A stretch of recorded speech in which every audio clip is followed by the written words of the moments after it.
A very good afternoon to all of you. We welcome all the attendees to the webinar series of Knowledge Woods. Knowledge Woods work closely with professionals across industry verticals on their training and certification initiatives. Today's webinar topic is Common Project Problems and How to Solve Them by Bhaskar Dev Chaudhary. He's a seasoned professional and works with Knowledge Woods as a lead trainer.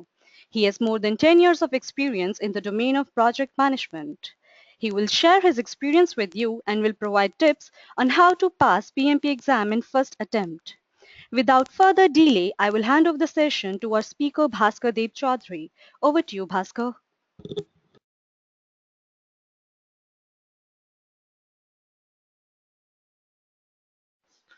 Good afternoon, everyone, and welcome to this webinar on common project problems and how do you solve them. Basically, here we'll identify the showstoppers before they stop the show. So the agenda for this webinar will be talking about the common project problems that we face day in, day out in our project, and some tips how to solve them. And finally, some words of advice which you can always follow in the projects that you are handling, so that you remain in control of your problems, the issues that you face in your project, and you handle your project effectively.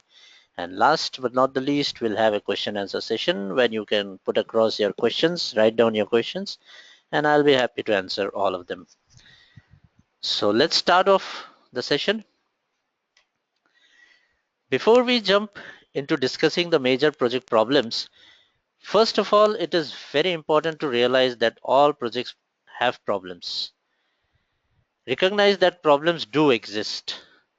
However, it is important to know that not all problems require immediate attention. Some don't even require any action at all. Just you need to monitor them carefully. Large or urgent problems might require immediate attention and an effective action also, because large problems often have multiple owners involved, several resources involved, or large sums of money and can jeopardize the budget, the specification, resources, and scheduling. They can also take a lot of time to resolve. Small or non-urgent problems often generally they take care of themselves as the project moves forward. Small problems often can be solved quickly and with minimal resources. Non-urgent problems can be preferred until later without impact to the project, the client, or the company. Problems related to safety must be addressed immediately to avoid any destruction, lawsuits, death, accidents, any harm to the physical well-being of the resources and the stakeholders and the organization. So safety problems has to be taken care of with utmost importance. Also, it is important to know that most of the problems you will find are predictable. As a project management professional, it is your job to identify most of them beforehand before they start affecting your project negatively. So, and to ensure that problems do not affect project and are effectively handled, it is necessary to understand that problems and change go together. Change can cause problems, and similarly, changes handled skillfully might even solve problems. What you have to do as a project professional is that be honest in your assessment to project problems and document these appraisals. And as soon as you know something is wrong, you have come across that there is a problem that might happen or has happened, make sure you communicate it to the appropriate stakeholders. Remember, waiting will not make things better. So communicate, always communicate the situation. So moving forward, these are some of the problems which you generally face in your projects day in, day out. I've listed few of them. These are the most common ones.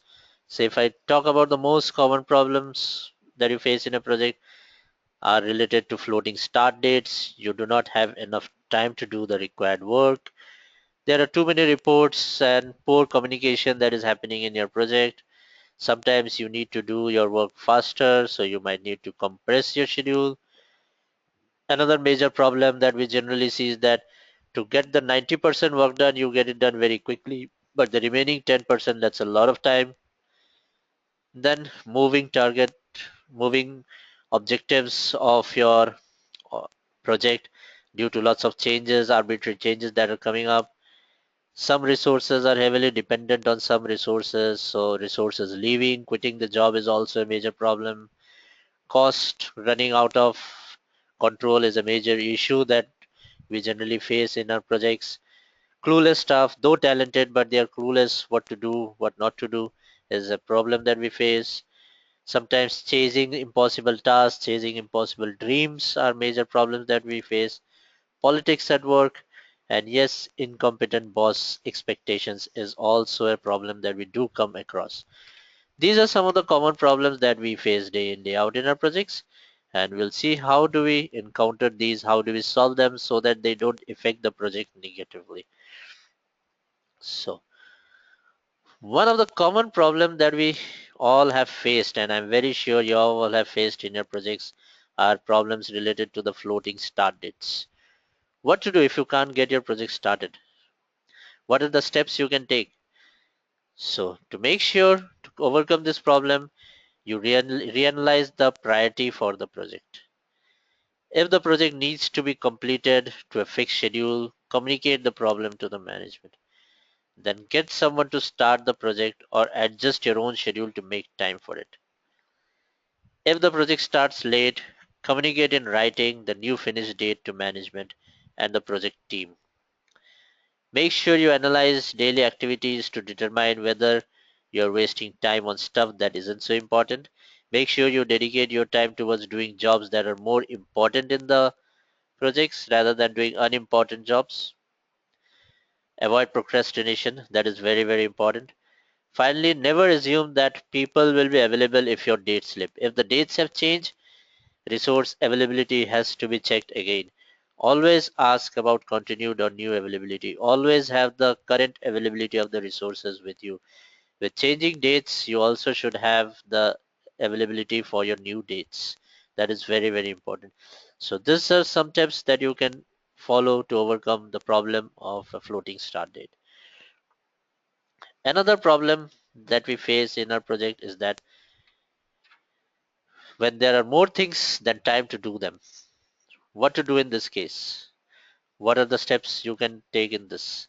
And I'm sure you all have come across this problem where there are loads of work to do and left to do them is very, very less. So, to overcome this, make sure you delegate activities and involve other people in the prioritization and assignment of work. Remember, one most important thing here, don't try to do everything by yourself. It never happens.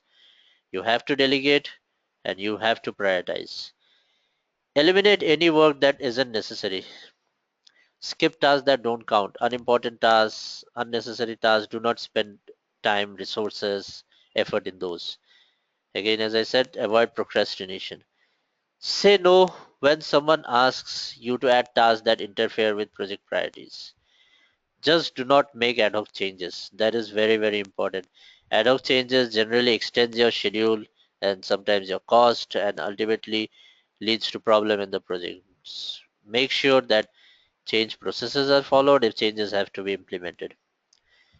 Change the priorities for the work, but only do this after communicating this to the change, after communicating about this change to the other people in the project. Priorities should be properly communicated to the stakeholders. Working long hours is an option, but that should be the last resort. Don't knock yourself out because you don't want you yourself and your team suffering from burnout. This is a major problem that you might face if you work overtime and your resources are working overtime. That is the last resort you might take if you're running out of time. So prioritization, delegation, avoiding ad hoc changes is very, very important if you want to manage your work within the stipulated time. Many projects also suffer from too many reports and poor communication. So, how to solve this problem? How to overcome this? To overcome this problem of poor communication, make sure you don't get bogged down your project down to paperwork with too many reports. This will ultimately impact your quality, the motivation, and the schedules. Make a list of all the reports being produced for the project, who is responsible for them, what are their contents are, critical review each to make sure it is necessary, stay simple and conveys the necessary information. Always, basically, you should have a proper communication management plan with you. Visit the critical team members on a regular basis and continue to do so. Make sure you meet with people informally and ask how the project is going on. Informal meetings helps us a lot. Informal meetings often result in honest communications. Just by walking around the floor, talking, observing people can help you a lot and help you identify a lot of problems. Unless you're really in a meeting, make sure your door is open so that anybody can reach you, talk to you, communicate with you. Don't try to be a boss who is very difficult to reach. That might lead to more problem in communication. So these are few steps you can overcome the problem of poor communication. Having a proper communication plan, reaching out to people, talking to them, discussing with them informally. Sometimes to complete your work within the defined deadline, you might be required to speed up your work also. Yes, this is an option which we do once we are running out of time. We try to crash the schedule, we try to fast track the schedule. But remember, implementing a crash schedule to get the products out faster or to generate needed revenue doesn't come without a price. Yes, it is necessary to consider faster alternatives to finish the project if the situation is such, but make sure you have considered the trade offs in terms of other business priorities, use of resources, the cost of getting things done faster. When you try to put more resources, obviously cost will go up. When you try to fast track, run activities parallelly, you might lead to a risk of reworking. So make sure you have identified all of them, analyze all of them, and you take the proper trade-off measures. So this are few tips which you can overcome if you have to do things faster. Now this is very common. Why does 90% of the effort take only 30% of the time, and the last 10% generally takes 200% of the original schedule? If you're also facing this, this is what you should do. Make sure you investigate the scope of the remaining work through meetings or private sessions with key project members. Do tasks need to be broken down better? Are there technical difficulties? Ask these questions. Consider if the remaining 10% of the work is predictable. Generally, creative tasks are hard to schedule and to assess realistically. Sometimes it is also difficult to get technology breakthroughs, and they are not always forthcoming. Make sure you again encourage open communication with the entire team. Keep the door open until unless you are in a meeting. Make sure that resources can reach out to you, team can reach out to you and talk to you. And always make sure you reward, recognize people for their honesty and effort. So these are few steps that you can follow if you're finding it difficult generally at the closing stages of a project to get the remaining 10% done. And at this stage, again, it is very, very important you avoid procrastination. Major focus should be on critical job and non major focus should be on important jobs, and unimportant unnecessary tasks should be something which is should be avoided. Problem of moving target objectives. Another major problem which we face in our project day in day out. When changes are requested too often and arbitrarily on the project, it indicates a lack of consensus regarding the original project plan or some other big problem between manager, project stakeholders, and the organization itself. To overcome this, you have to make sure the authority for making project changes is clearly documented in the project plan. Don't start a project until the plan is approved by all appropriate levels of management, stakeholders, and all the signing authority stakeholders, including the client also, if you're doing a project which involves the client. Don't promise to implement any changes to a project until you have time to analyze and then document said proposed changes.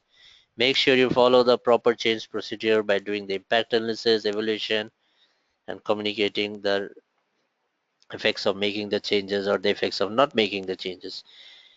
And if you decide to make a change, be sure you update your project plan accordingly. Before you implement the change, make sure your baselines, plans are all updated so that work is done as per the updated baseline, not as per the older baselines. So these steps you can implement to overcome if your objectives are changing, if there are lots of changes that are coming, you can manage them through these steps. Now, many projects rely on the special skills of a single key person. You'll see many projects where there are some resources who are very, very critical, and if that person leaves, the project is in big trouble. How to prevent this? Now, to prevent this, you require some of the soft skills within you.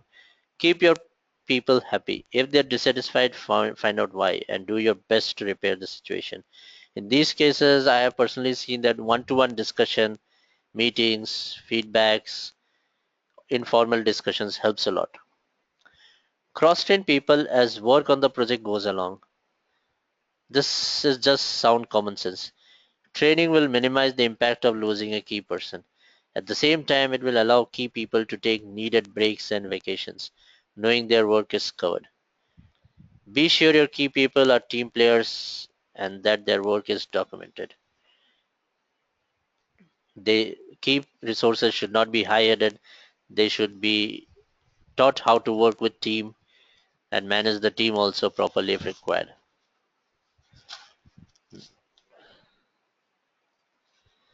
Out of control cost is also a major problem in most of the projects which are being done.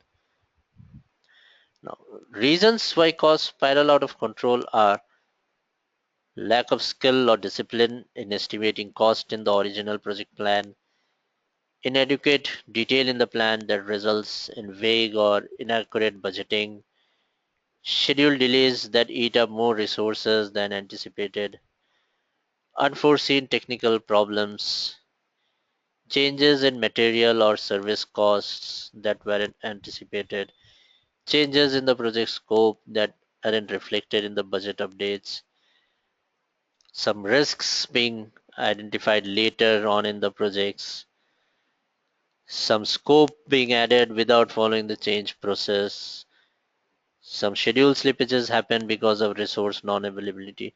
So there are many reasons where costs go out of control.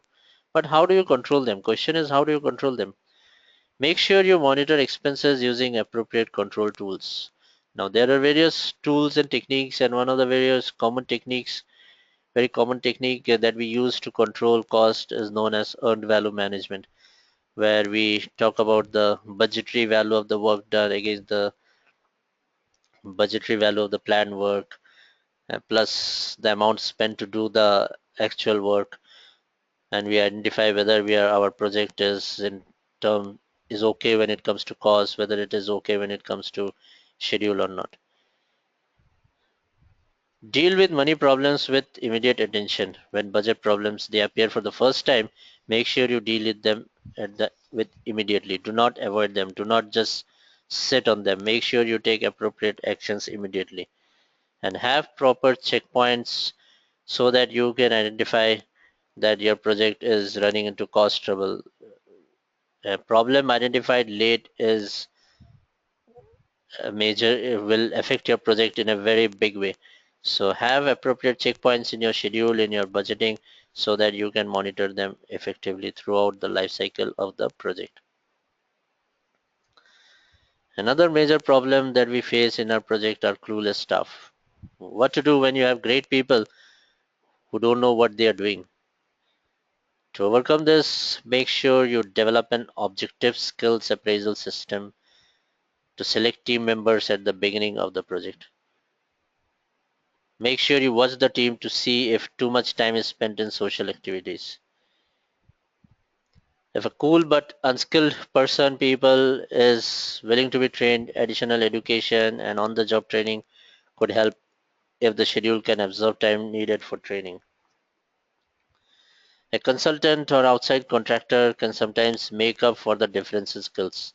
So check whether you can get some external help, subject matter experts who can come in and help you. Allowing a nice person to remain on the project team in a lesser role might also lead to resource dissatisfaction, might lead to unutilized resources. So make sure you avoid that. The project, always remember, the project always takes priority, no matter how much you like a particular person on your team.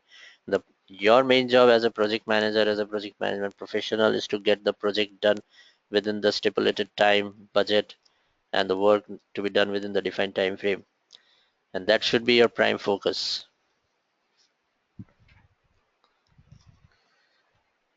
Many project professionals often try to chase the impossible dream, the impossible target. They try to commit something which is rather impossible to achieve.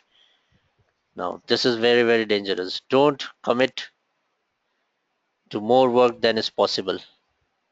Don't commit to impossible projects like projects stemming from poor plans or lack of support, projects already in the works that have no hope of completion, projects with no staff and no hiring budget, projects that are underway for more than 6 months with no visible progress, projects that assume you will fundraise for them, projects in which managers are fighting with upper management to cancel or significantly modify a project, projects with impossible or unfocused goals, projects with unclear scope, projects with where lots of problems have happened, where lots of changes have happened, where basically scope is again not clear. So these are some of the projects that should be avoided. You do not commit yourself to complete these projects or fulfill these dreams. Realize, and again, it is also important to realize that no matter how much you plan, that some things won't happen as per the plan. So if you have selected any project, make sure you document all the risks before the project is approved. Basically, before you start executing the work, make sure you have documented, identified all the risks and appropriate plans are set for them. As soon as you realize that a project is impossible, try to get yourself and your company out of that project as soon as possible. Do not keep on wasting time, money, organization's effort to complete that improbable project. Now, dealing with politics at work. Politics at work can make your plan, your work ineffective. You have to handle them in a proper way. However, it is also important to remember that if political attitudes don't affect the end result of your project, you can just ignore them. But if political agendas start undermining project goals, treat the politics as you would any other conflict and resolve the situation through conflict resolution techniques. Now, there are various conflict resolution techniques, and the best among them is to get to the root cause, confront, problem solve, discuss with the conflicting parties the issue of their disagreement, the issue of the conflict, the point of conflict, and try to get to a solution, try to solve the problem immediately. Plus, there are other conflict resolution techniques also which you can adhere to, which you can follow if you come across any conflict in your project. So, now managing conflicts again requires some of your important person management skills, which is again very, very important. Now, solving most of the problems in your project requires your personal skills, your soft skills to be fine tuned.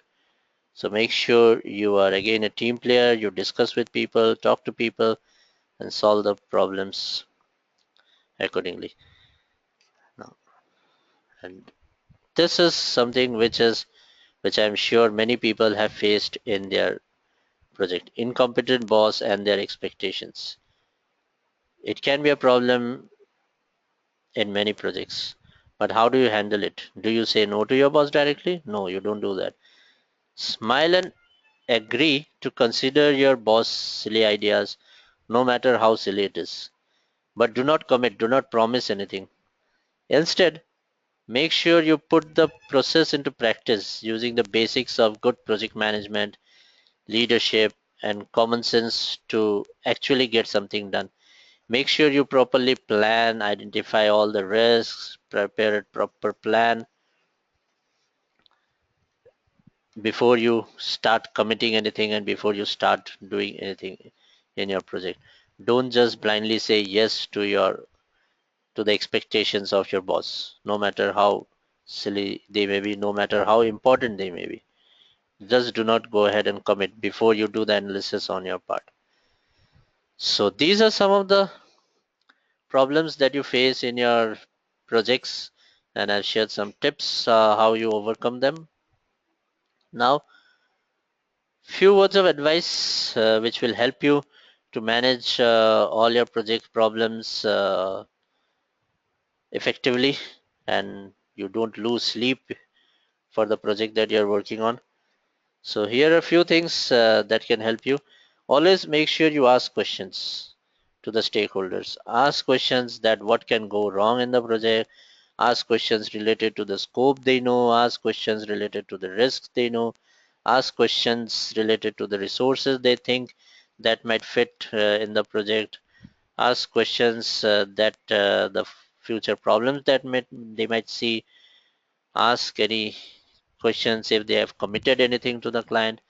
Make sure you ask questions, you get the appropriate answers, and you document them. Now, you can ask questions to the stakeholders, either interviewing them face to face is the best way.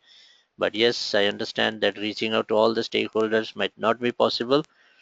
So, you can use various other techniques like you can have surveys, online surveys, various Delphi techniques,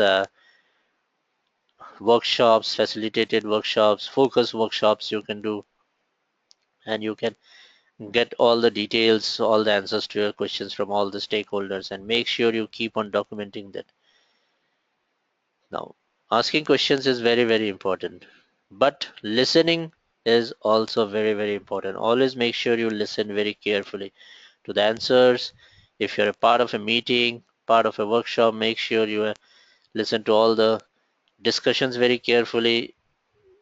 A good communicator is not only a person who asks questions or who answers to all the questions. He can be a person who is just silent and listening to all the conversation and is making sure he is jotting down everything that is being discussed, that are being solved, that are remaining unresolved. So make sure you have your ears open and listen to all the discussions that are happening. Observe people doing their work, observe people following a process, observe people when they do the work. You might identify what all things can be improved, what are the areas you can improve, what are the areas that needs to be changed, what are the shortcomings in the processes that are being followed. So make sure you observe.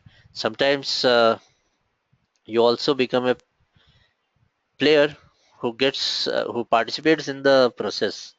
So you can be a person who is actually doing the job and learning, understanding by doing the job yourself. And most important is communication. Communicate clearly, honestly, truthfully. Now, to communicate, few things you have to keep in mind. First of all, make sure that whatever you're communicating is complete. Now, one funny incident regarding communication happened with me yesterday, that how incomplete communication can really lead to some miscommunication that might happen. I train people on PMP certification, and people generally form groups after every training. So, in one of the groups, one of the guy had written that I am done. So everybody thought that he has passed PMP certification. So there were at least 30 to 40 messages floated after that message, congratulating him, asking him to share lessons learned, asking him questions about what type of questions came in the PMP exam, and so on and so forth. And ultimately, people came to know that he said, I am done with work. He needs to take a leave from work and then do the preparation for PMP. So that is how miscommunication can lead to problems. So make sure whatever you're communicating is complete, understood by others, and make sure to whom you are sending the information, sending the communication, sending the reports, anything, he acknowledges it. If he doesn't acknowledge, make sure you go and seek feedback, ask questions if he has understood it clearly, if he has understood it in the same context, the way you wanted it to communicate, and so on. This will, yes, you cannot stop communication, you cannot stop resources, stakeholders from communicating with each other, but as a project professional, it's your responsibility to stop, eradicate any sort of miscommunication that might happen. Miscommunication is a major problem in a project. So try to avoid that with a proper communication plan, proper communication strategy in place. So these are few things which you can keep in mind so that the project problems are handled effectively and they don't impact your project in a negative way. Now, also make sure, yes, as I said at the beginning, all projects will have problems. You cannot have a project without problems. There is no project on earth which has been done exactly as per the plan. There will be changes, there will be problems, there will be conflicts, there will be issues, and you have to handle them. That is something you have to live with. You have to take it with a pinch of salt. So make sure to take care of yourself and your sanity. Do not get overwhelmed by problems or work or issues. Make sure you have life after your office, after your work, apart from your project also. There is a life beyond office also. If a major problem happens, make sure that problem is solved before you proceed. Problems, if you make them unattended, if you leave them unattended, if you do not solve them, they can come back and haunt you in a very bad way. Scale back if you can. Look back at your plan. Look back at the areas where you could have done better and which could have prevented the problem. That is again very, very important. Look at the shortcomings in your plan. This is where a subject matter expert or an auditor kind of person will be very helpful. He can come and look at your planning processes, planning jobs that you have done and the shortcomings, and he or she can share the best practices and industry standards which can help you to become more and more effective. In project, it is always about becoming more and more effective day by day. So seek their advice, seek advice from people who have done similar kind of projects or from senior people. Again, project management is not a job which is done sitting in an office. You have to step out, you have to talk to people, you have to seek help, you have to help others. So it has to be a job which has to be done through proper networking. And if you think that yes, there are lots of problems in your problem project that are happening and life has really become a hell, there is always an option to step down from the project. Let others handle the project. Do not spoil your sleep, lose your sleep for a project. As I said, there is a life beyond projects also, beyond work also. It is also important to listen to projects team complaints. Sometimes they might tell you something which others might have missed because team is the group of people who will actually be doing the work, and they are doing the work day in day out. They come across all the problems. They will know the best way to resolve the problems. So reach out to them again, as I said at the beginning, one to one discussing with them, sessions with them is very, very important. So what I generally do in my projects, I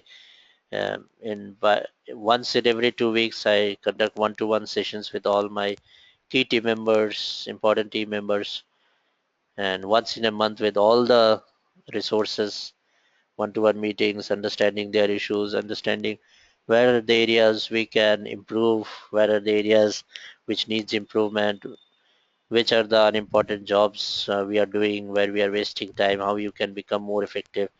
They are basically the experts in their job and they can tell you how to overcome those problems. So these are few words of advice which you can keep in mind before you resolve any problem, before you handle any project. These things will always help you to manage your project effectively. So with this, I have discussed some of the project problems, some tips. Yes, there are many ways to solve a problem. These are some tips that I've shared from my personal experience, the project experience that I have gained over a period of 12 years, the kind of project that I've handled, the kind of problems that I've handled, and how I've resolved all those problems. These are some of my personal experiences. I've learned from others, and by following them in my own project and some implementing also. So I hope this will help you in your project also. So if you have any questions, I'm very happy to answer them. You'll also get a recorded video, audio of this session, which you can use it for future reference also. So yes, I see some questions being posted. So let me just answer the questions. Yes, one of the question is, can we get a recording of the session later on? Yes, you can get a recording of the session. It will be in KnowledgeWorks website also, where you can just log in into the webinar platform and you can access the videos. It will not be available immediately. It will take a day's time to be available there. So you can get this session also. So I hope this session have been fruitful to you, and I hope this will help you to handle some of your project problems effectively. If you have any other questions, you can just type in at the email IDs given on the screen. Bhaskar@knowledgeworks.com is my email ID. Info@knowledgeworks.com is the ID where you can post any questions, any requirements related to project management training, certifications you have, you can just post them. So I hope I have been of some help to you. So thank you, everyone.